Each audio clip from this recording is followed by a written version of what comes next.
Ethan Cole had known silence his whole life. The orphanage where he grew up echoed with the laughter of others, but never his own. On his 13th birthday, when the world outside celebrated with fireworks, Ethan knelt in the quiet chapel at the edge of the orphanage. He didn't ask for riches nor fame. His lips never moved, but his heart whispered a silent prayer, "Please, let me matter to someone." Years passed and Ethan carried that prayer like a hidden flame. He worked tirelessly, unnoticed, often overlooked but never bitter.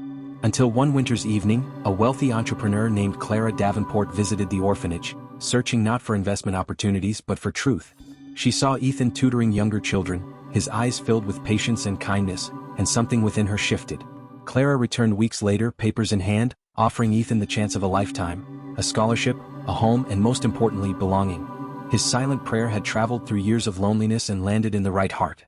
And for the first time Ethan smiled, knowing he had been heard. Subscribe for more videos. When Adrian Blake started his company, he built it on sweat, sleepless nights, and an unshakable vision. By his side was Lucas Hart, his closest friend and business partner, a man he trusted more than family.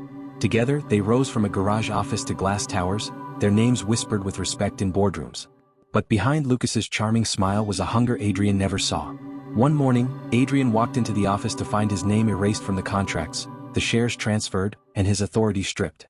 Lucas had outmaneuvered him, using forged documents and backroom deals. The empire Adrian built with bare hands now belonged entirely to someone else. He stood in the middle of the empty office, surrounded by silence where ambition once roared. The betrayal cut deeper than any loss of wealth, because it wasn't just an empire that was stolen, but the bond of brotherhood he thought unbreakable. Years later, as Adrian rebuilt from the ashes, he carried that scar with him. It was a reminder that sometimes the deadliest thieves aren't strangers at all, they're the ones who once held your trust. Subscribe for more videos.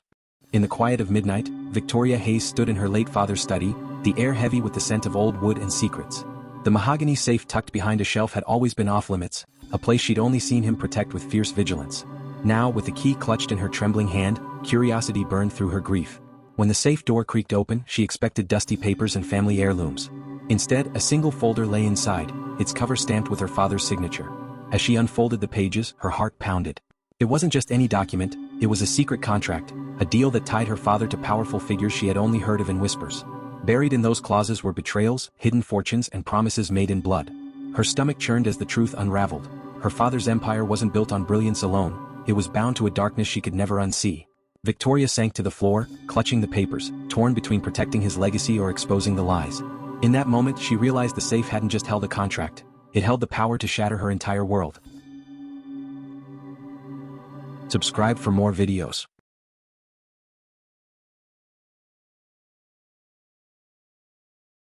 Built over years would be the very weapon used against her. Elena's late father left behind a failing company, and Daniel, always the clever strategist, offered to help her revive it. Together, they fought sleepless nights, drawing plans, making risky deals, and celebrating small victories. Elena believed Daniel was her anchor in a storm. But one evening, while sorting through financial reports, she uncovered hidden accounts. Daniel had been siphoning profits for months, securing silent partnerships that cut her completely out. The company's sudden rise, the luxury cars, the mansion, all bought with her inheritance. Confronting him was like tearing open her own soul. Daniel didn't deny it. He smiled, cold and victorious, saying, "Sometimes betrayal is the price of fortune."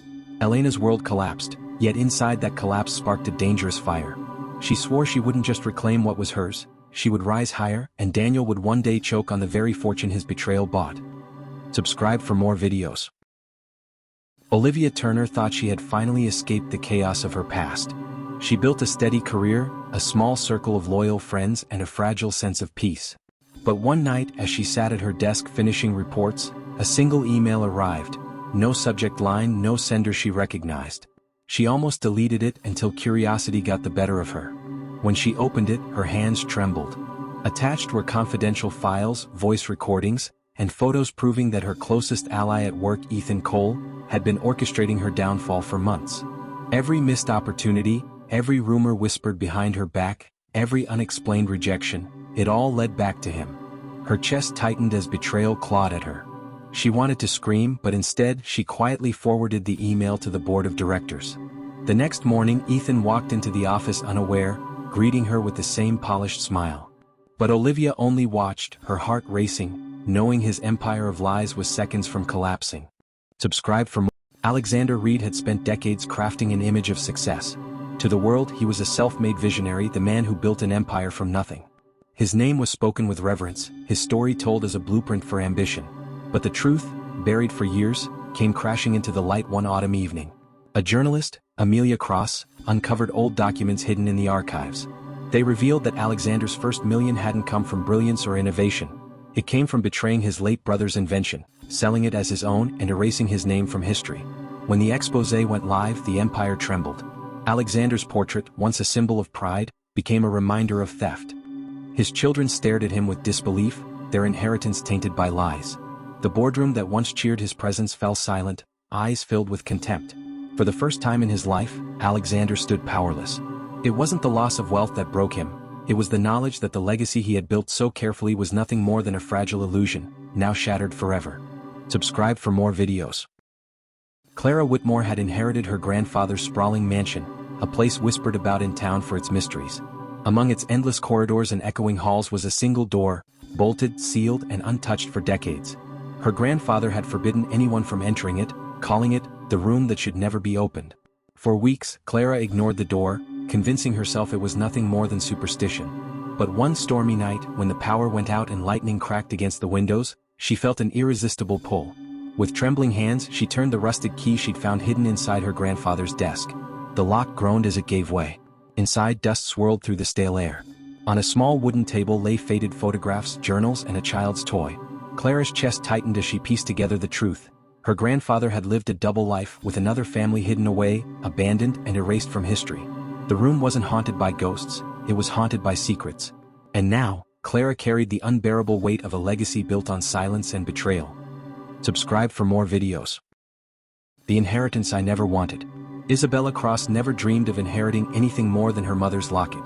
So when a lawyer called to inform her she was the sole heir to her estranged father's sprawling vineyard estate, she felt nothing but dread. She hadn't seen him since childhood, and every memory of him was carved with absence and disappointment. Arriving at the vineyard, Isabella expected to feel power in owning such grandeur. Instead, she felt the crushing weight of loneliness. The halls were lined with portraits of a man who had chosen ambition over love, success over his own family. His journals, left neatly on his desk, revealed his final confession. He had built his fortune not for himself, but in a desperate attempt to leave her the life he never could give. Her hands trembled as she closed the last book. The inheritance wasn't just land and money, it was the legacy of a broken man, stitched together with guilt and sorrow. And as Isabella stood at the window, staring out at endless rows of vines, she whispered to herself, "This isn't wealth, it's a wound I never asked for." Subscribe for more videos. Maria Lopez had learned to hide behind painted smiles and dim-lit rooms. Every night she wore confidence like armor, but inside she was crumbling. Her life had become a cycle she could not escape, until one evening, while standing on a rain-soaked street, she locked eyes with Daniel Wright, a young preacher passing by. He didn't look at her with judgment, but with a sorrowful compassion she had never known. For weeks, Daniel returned not to condemn her, but to listen. His words were not of fire and brimstone, but of grace and renewal. Maria laughed at first, suspicious of his kindness, yet his persistence cracked the walls she had built. Slowly, she began to believe she was worth more than her past. Years later, in a small chapel filled with light, Maria stood in a white gown, trembling as Daniel held her hand.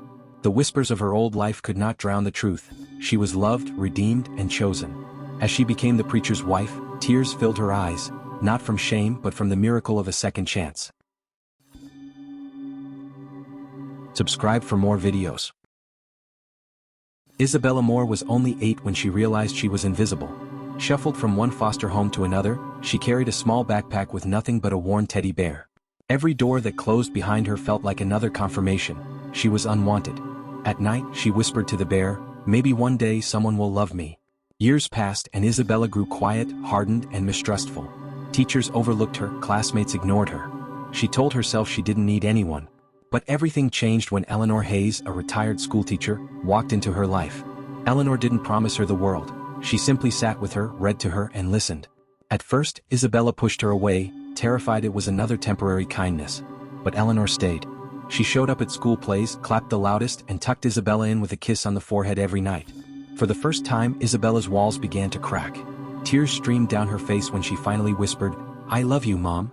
And in that fragile moment, the child nobody wanted to love discovered she had always been worthy of it. Subscribe for more videos. Michael Turner built his life on order and discipline. A respected architect, his days were filled with blueprints, deadlines, and the illusion of control. But one morning, a letter arrived that shattered everything. It was from a woman he had once loved and lost, confessing that years ago she had given birth to his child, a daughter he never knew existed. The letter contained a name, Sophia. Michael's hands trembled as he read it again and again. Guilt clawed at him, for the lost years, for the laughter he had missed, for the father he had never been. When he finally met Sophia, a shy 14-year-old with curious eyes, time seemed to freeze. She studied him with a mix of hope and fear, as if daring him to reject her. Michael's voice cracked as he whispered, "I didn't know, but I do now." Sophia's smile was small, uncertain, but real. In that fragile moment, Michael realized his greatest design wasn't in buildings or bridges, but in rebuilding the bond with the daughter he never knew he had. Subscribe for more videos.